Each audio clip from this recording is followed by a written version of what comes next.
నమస్తే, నేను మీ ఈశ్వర్. ఈ6 న్యూస్ కి స్వాగతం. వార్తల్లోని ముఖ్య అంశాలు.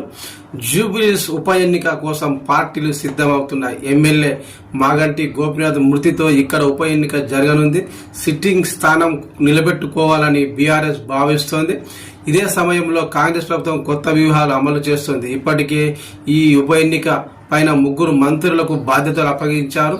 ఉప ఎన్నికల్లో కాంగ్రెస్ తరఫున తాను బరిలో దిగుతున్నట్లు అజారుద్దీన్ చెప్పుకొచ్చారు. గట్టిగా పోరాడి తక్కువ ఓట్ల తేడాతో ఓడిపోయానని ఆయన గుర్తు చేశారు. ఇటు బీఆర్ఎస్ పార్టీ మాగంటి గోపీనాథ్ స్థానాన్ని తిరిగి కైవసం చేసుకోవాలని బీఆర్ఎస్ భావిస్తుంది. గోపీనాథ్ కుటుంబ సభ్యులను బరిలోకి దింపాలని ఆలోచన చేస్తున్నట్లు సమాచారం. అయితే బీజేపీ సైతం ఈ సీటు పైన ఆశలు పెట్టుకుంటోంది. టీడీపీకి కలిసి వచ్చే సమీకరణాలు ఉండడంతో ఆ పార్టీ నేతలు సైతం ఈ నియోజకవర్గంలో పోటీ చేసే ఫలితాలు ఎలా ఉంటాయి అనే దానిపై సర్వే చేయిస్తున్నట్లు తెలుస్తోంది. బీజేపీ అభ్యర్థిని నిలబెడితే టీడీపీ జనసేన మద్దతు ప్రకటించనున్నాయి.